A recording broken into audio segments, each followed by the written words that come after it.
할렐루야. 오늘 함께 하신 여러분들을 주님의 이름으로 축복합니다. 우리가 즐겨 부르는 찬양 중에서 하나님은 너를 지키시는 자라는 찬양이 있습니다. 많이 잘 아시죠? 많은 분들이 이 찬양을 좋아하시고 또 즐겨 부르시기도 하는 것 같습니다. 찬양의 멜로디도 참 좋지만요, 가사 자체가 참 우리에게 큰 힘이 되고 위로가 되는 것 같습니다. 하나님은 너를 지키시는 자, 너의 우편에 그늘 되시니 낮의 해와 밤의 달도 너를 해치 못하리. 하나님은 너를 지키시는 자, 너의 환난을 면케하시니 그가 너를 지키시리라. 너의 출입을 지키시리라. 눈을 들어 산을 보아라. 너의 도움 어디서 오나? 천지 지으신 너를 만드신 여호와께로다. 아멘. 가사를 불러드렸지만 음악이 같이 멜로디가 입에서 맴도는 것 같습니다. 사실 이 찬양의 가사는 시편 121편, 우리가 잘 아는 시편 121편의 말씀을 기초로 해서 쓰여진 그러한 찬양의 가사로 알려져 있습니다. 그리고 그 내용은 하나님이 주의 사랑하는 백성들의 삶을 지키시고 보호해 주신다라는 그러한 말씀이죠.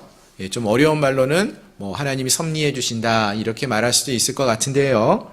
이러한 메시지가 우리에게 주어지고 있어요. 그래서 이 찬양을 부르면서 많은 분들이 큰 위로도 받고 또 격려도 받고 힘을 얻기도 하는 그러한 찬양이 아닌가 생각을 해봅니다.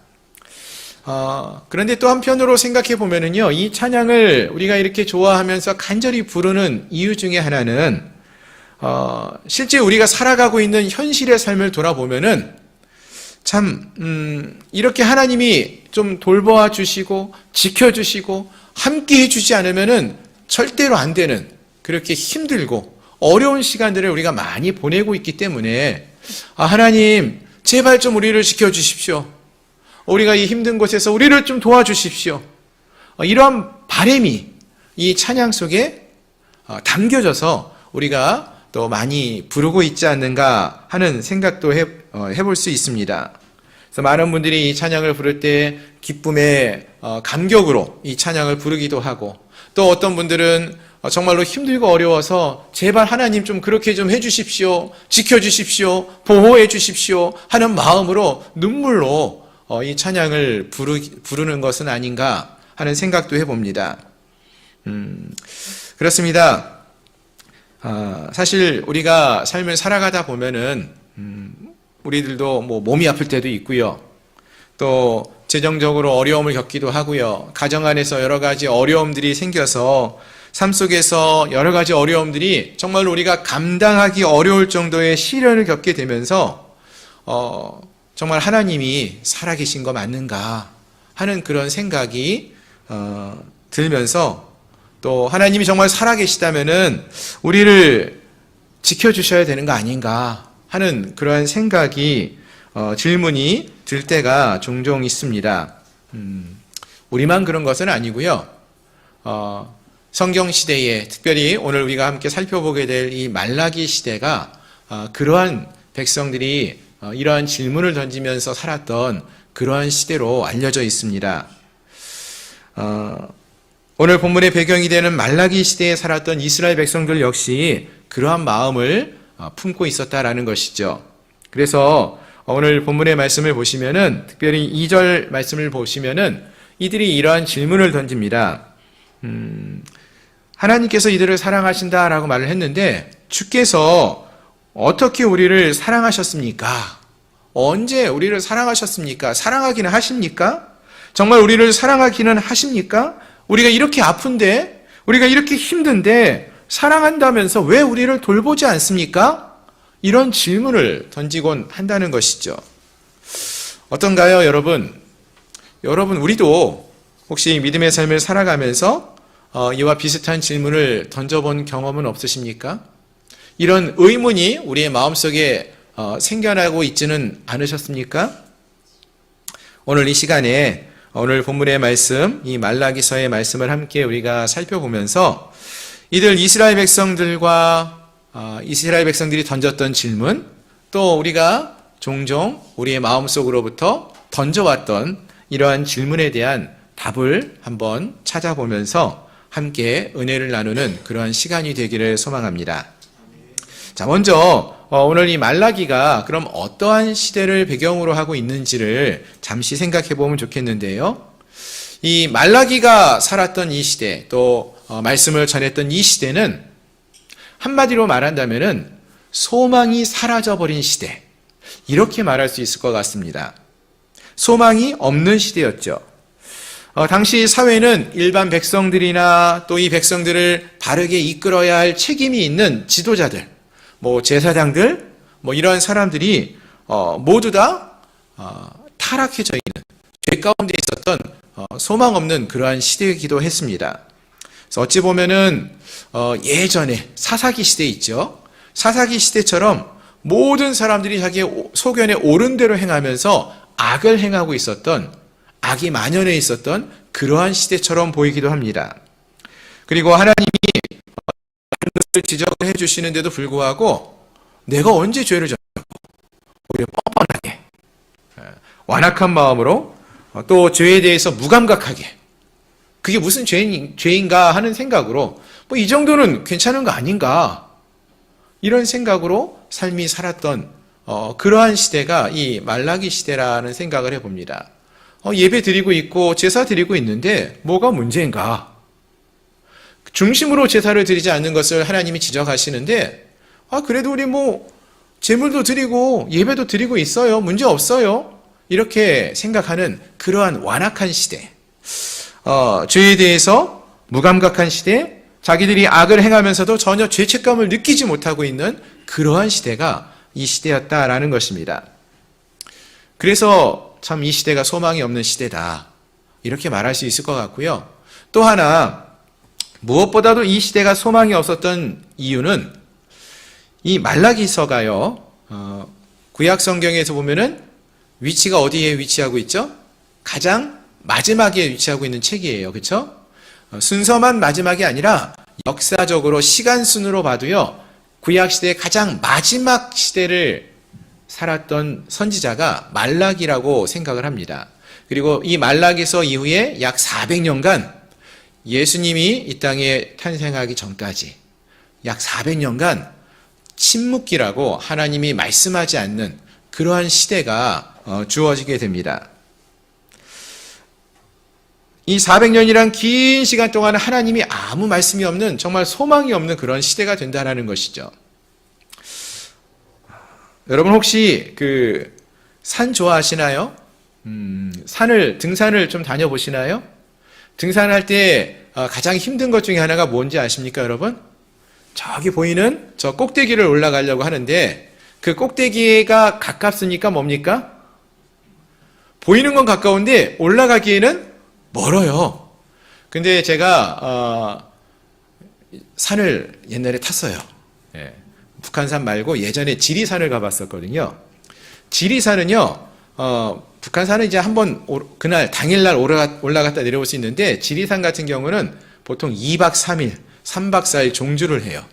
그래서 산을 올라가다 보면은 저기 보이는 저 봉우리가 보여요. 그래서 저기 어떻게 올라가나 하고 죽을 힘을 다해서 열심히 올라가요. 그 봉우리 딱 올라가면은 그 다음에 어떻게 되는지 아십니까? 앞에 더 높은 봉우리가 앞에 딱 보여요.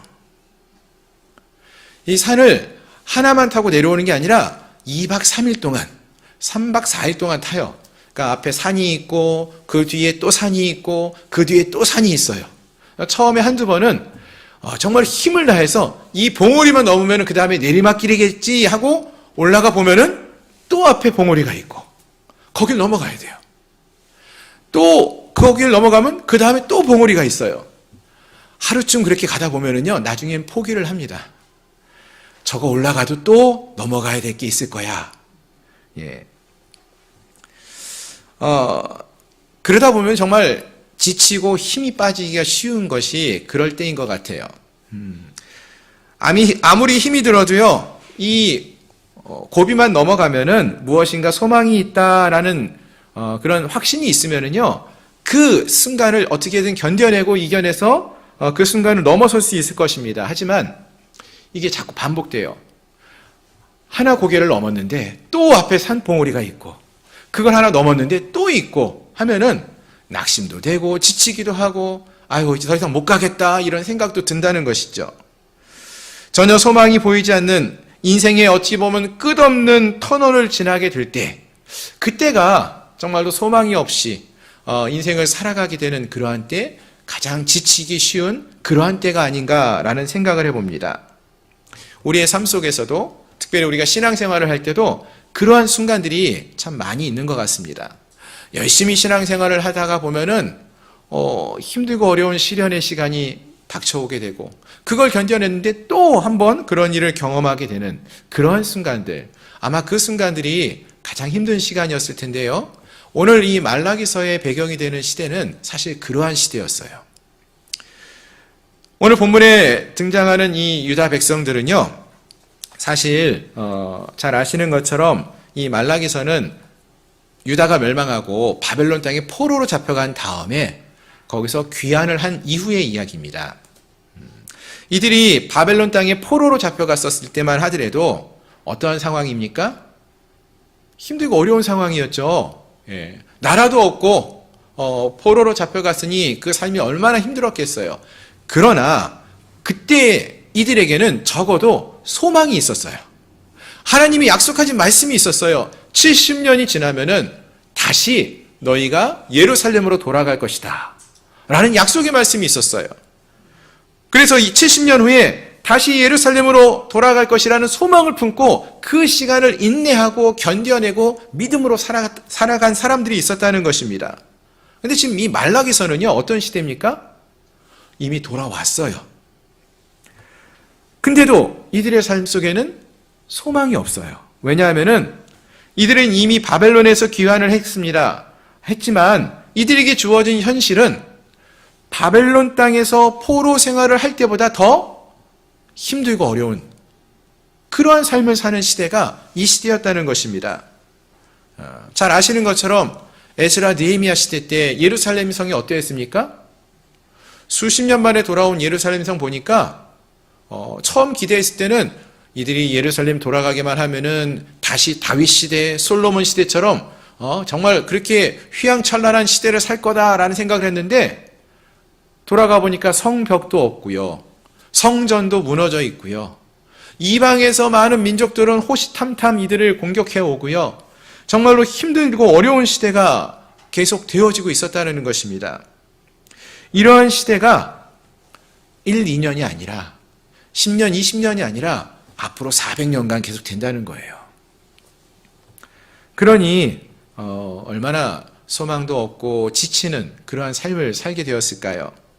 그리고 이들이 어떻게 반응을 하며 살았을까요? 점차 이 백성들이 하나님의 사랑을 의심하기 시작했다는 것입니다. 그들이 신뢰하고 섬기던 하나님을 떠나기 시작하는 거예요. 그래서 오늘 본문 2절을 보니까 뭐라고 말합니까? 2절에서 하나님께서 내가 너를 사랑하노라, 내가 이스라엘 백성들 너희를 내가 사랑한다 이렇게 말씀하시는데, 그때 이 이스라엘 백성들이, 귀환한 이스라엘 백성들이 뭐라고 대답을 합니까? 주께서 어떻게 우리를 사랑하셨나이까, 이렇게 말을 해요. 하나님께서 우리를 사랑하신다 라고 말씀하시는데, 하나님 우리를 사랑하신다면은 축복을 주셔야죠. 근데 지금 뭐 하는 겁니까? 지금 우리 삶을 보세요. 이스라엘 백성들이 귀하는 이 예루살렘에서 거하고 있는데 그들의 삶을 보니까 너무나 힘들고 어려운 삶을 살아가고 있는 것입니다. 예루살렘에 돌아올 때만 하더라도 큰 기대를 가지고 돌아왔는데, 돌아오기만 하면은 예루살렘이 예전에 다윗 시대와 같이, 솔로몬 시대와 같이 회복할 줄 알았는데 이미 수십 년이 지났는데 성전이 아직 지어지지도 않았고, 느헤미야가 올 때까지 성벽도 재건되지 못하는 그러한 삶을 살았다라는 것입니다. 귀환한 이스라엘 백성들을 맞이한 것은 무너진 성벽, 성전, 그리고 주변의 대적들의 공격들, 이러한 위협들이었어요.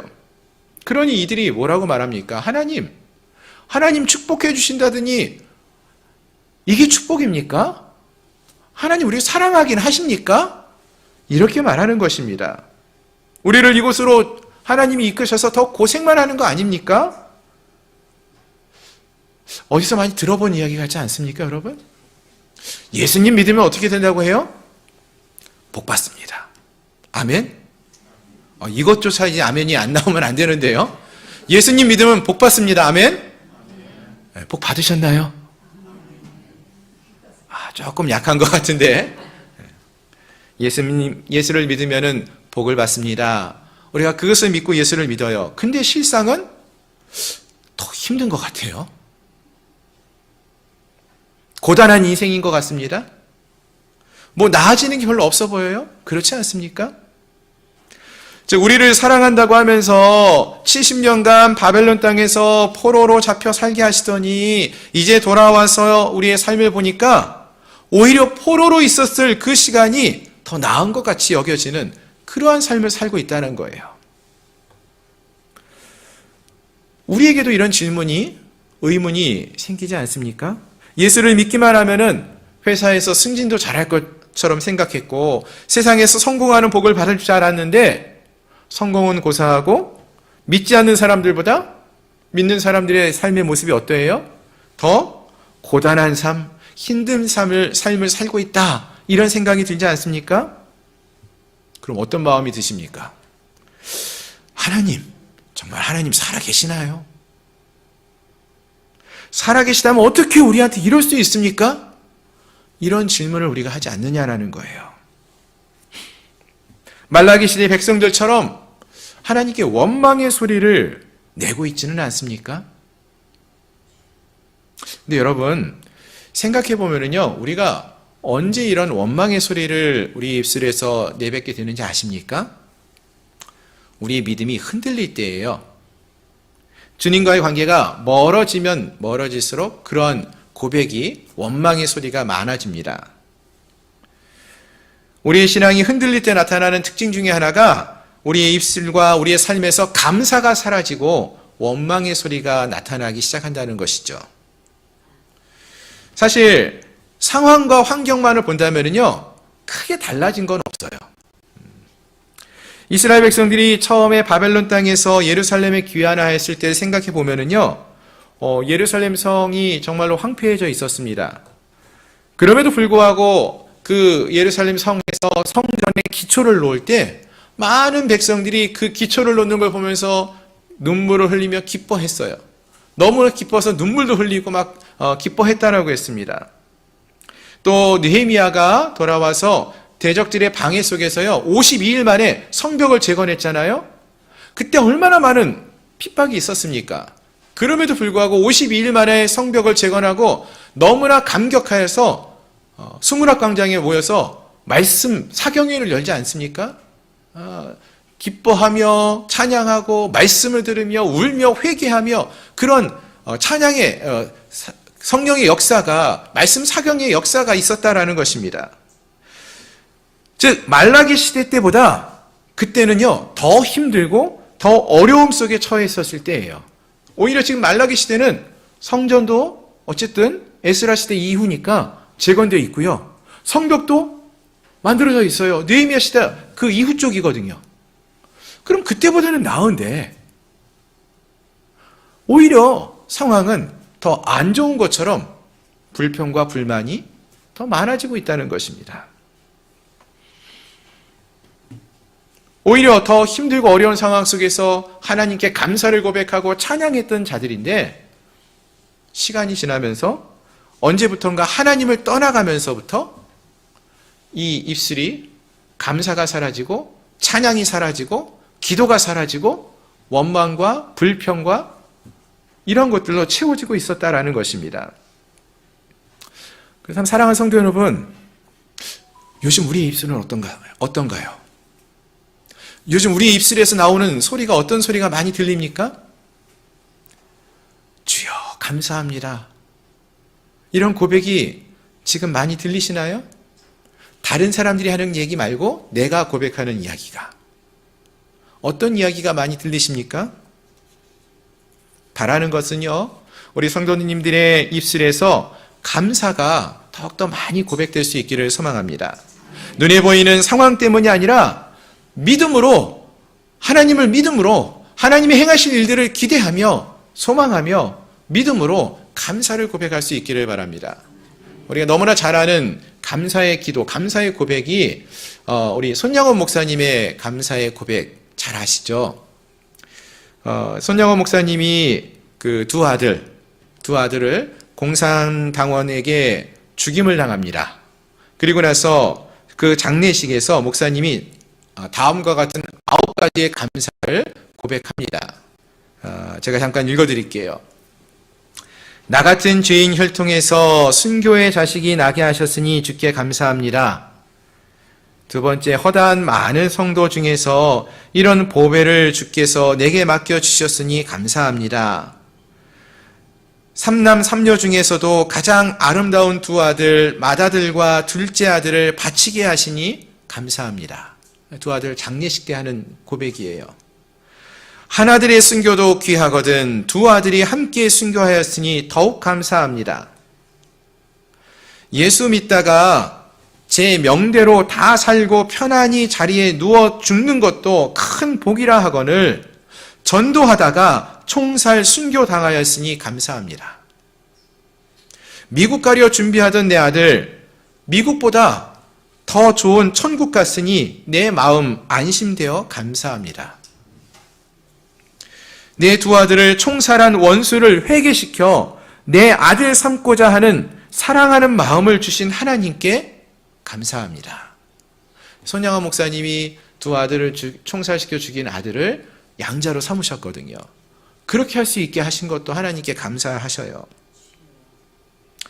8번째, 내 두 아들의 순교의 열매로 무수한 천국의 아들들이 생길 것을 생각하니 감사합니다. 이 같은 역경 속에서도 하나님의 사랑을 깨닫고 신혜를 찾는 기쁜 마음, 여유 있는 믿음을 주시니 감사합니다. 라고 고백을 합니다. 어떤가요, 여러분? 정말로 감사할 수 없는 그러한 상황 속에서 이 손영환 목사님은 감사를 고백하고 있어요. 그렇습니다. 사랑하는 성도 여러분, 이러한 감사의 고백은요, 주님의 사랑을 경험하는 자들에게 나타나는 증거예요. 증표입니다. 그리고 우리와 같은 죄인을 살려주신 그 은혜가 우리에게 주어진 하나님의 가장 큰 은혜가 됨을 여러분 믿으시길 바랍니다. 우리가 그것을 믿고 그것을 기억한다면은 우리도 어떠한 상황 속에서라도 감사할 수밖에 없는 것이죠. 이 감사가 우리의 입에서, 우리의 삶에서 떠나가지 않기를 소망합니다. 주님이 우리를 사랑하심을 믿고 신뢰하면서 어떠한 상황 속에서도 하나님의 사랑을 믿으며 하나님께 감사를 고백할 수 있는 저희 모든 성도님들이 되시기를 소망합니다. 다시 본문으로 돌아와서요, 2절 이하의 말씀을 보시면은 하나님께서 이러한 상황 속에, 배경 속에 있는 이 이스라엘 백성들에게, 유다 백성들에게 말씀하십니다. 내가 너희를 사랑하였노라, 이렇게 말을 합니다. 그랬더니 이 백성들이 말합니다. 주께서 어떻게 우리를 사랑하셨나이까, 이렇게 말을 해요. 그리고 하나님은 이렇게 주께서 언제 우리를, 또 어떻게 우리를 사랑하셨습니까? 라고 하는 이스라엘 백성들에게 이런 대답을 하십니다. 내가 야곱을 사랑하였고 에서는 미워하였으며 그의 산들을 황폐하게 하였고 그의 산업을 광야의 이리들에게 넘겼느니라 라고 말씀하십니다. 또 에돔이 우리가 무너뜨림을 당하였으나 다시 쌓겠다 라고 하지만 하나님이 이것을 헐겠다 라고 하시면서 실제로 너희 눈으로 이를 확인해 보라고 이렇게 말씀도 하십니다. 자, 이게 무슨 말인가 하면은요, 그 순간순간의 모습들을 보면은요, 지금 에서 민족, 그러니까 에돔이죠.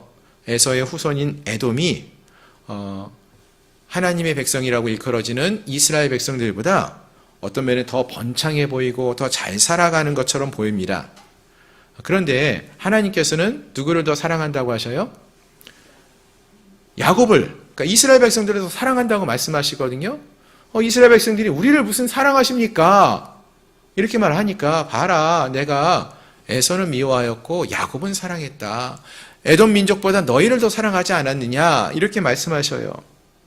근데 실제의 삶을 보면은 에돔 민족이 순간순간 더 잘 사는 것처럼 보이기도 하거든요. 하지만 실제 역사 속에서 본다면은요, 지금 이 에돔 민족은 역사 속에서 사라졌어요. 예. 망했다는 것입니다. 대신 이스라엘 민족의 운명은 이미 포로로 잡혀갔다가 돌아오기는 했지만, 포로로 잡혀갔다가도 다시금 하나님이 부르셔서 회복시켜 주시고 무사히 귀환할 수 있도록 돌아오게 하시면서 정말로 꺼질 듯 말 듯 했지만 하나님이 그들을 사랑하시고 또 그들을 보호하심 가운데서 그들과 함께 해주셨다는 것을 보여주고 있는 것입니다. 즉 하나님이 없는 백성들이 이 세상에서 잠시 잠깐은 믿는 사람들보다 더 앞서가는 것처럼 보이고 잘 사는 것처럼 보일 수 있지만, 예수를 믿는 자들이 더 손해보는 것 같고 뒤처지는 것처럼 보이는 것도 같지만, 실상은 좀 더 우리가 넓은 시각으로 바라본다면은, 영원한 시간 속에서 바라본다면은 그렇지 않고 하나님께서는 주의 백성들을 사랑하신다라는 것을 알 수 있다는 것입니다. 아멘. 언젠가도 제가 말씀을 드렸던 것 같은데요.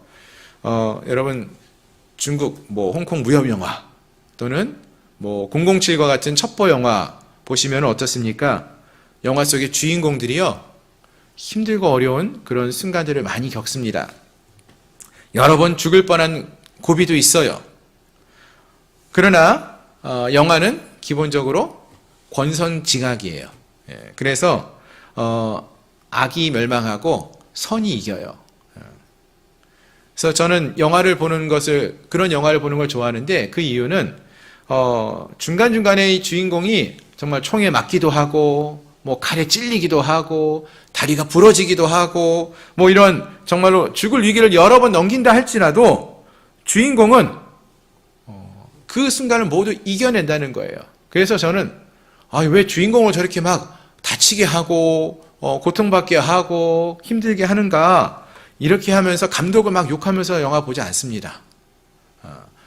저 마지막은 그래도 어떻게 될 거야, 이걸 알고 봐요. 예. 영화의 마지막이 어떻게 될지 잘 안다는 거죠. 분명 마지막에 승리하고 성공하는 것은 주인공이라는 거예요. 하나님의 말씀도 우리에게 그러한 사실을 말해줍니다. 이스라엘 백성들은요, 포로로 잡혀가기도 했고요, 나라가 멸망하는 그런 아픔도 경험했습니다. 많은 어려움들을 겪습니다. 그럼에도 불구하고 하나님의 사랑을 받고 이 모든 것을 이겨내게 되는 것이죠.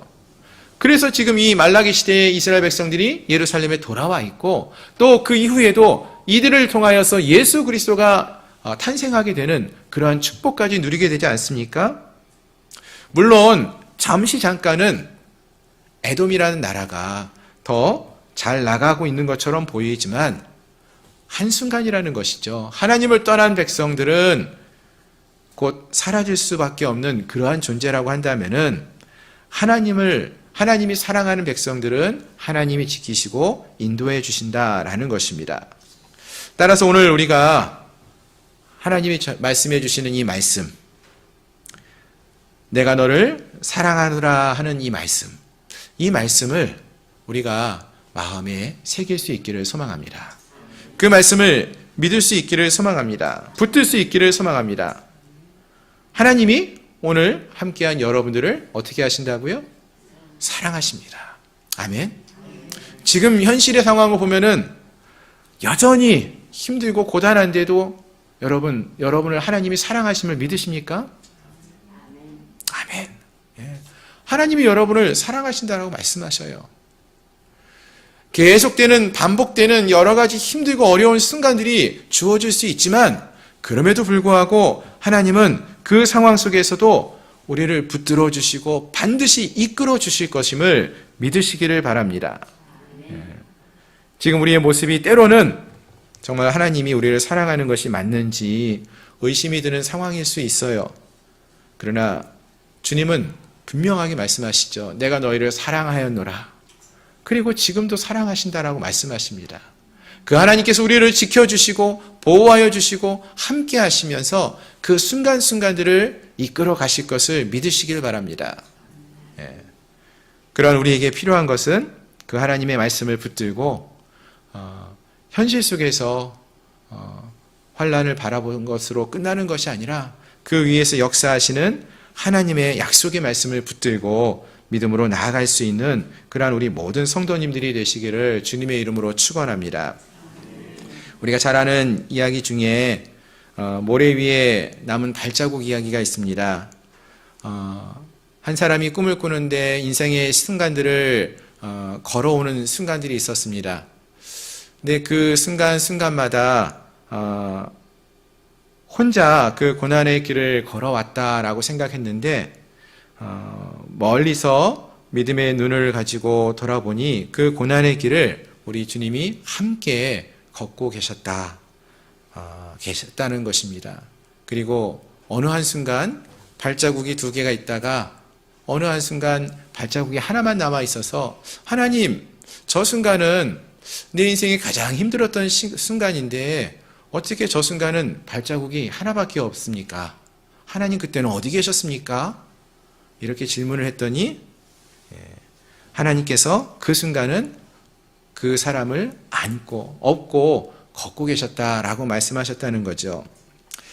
우리 인생의 고난과 역경의 시간, 그 순간에도 하나님은 우리와 함께 하심을 믿으시고 우리 인생의 마지막 시대에 정말로 부끄러움 없이 주님이 나를 사랑하셨음을 자랑스럽게 고백하며 믿음으로 살아갈 수 있는 저희 모든 성도님들이 되시기를 소망합니다.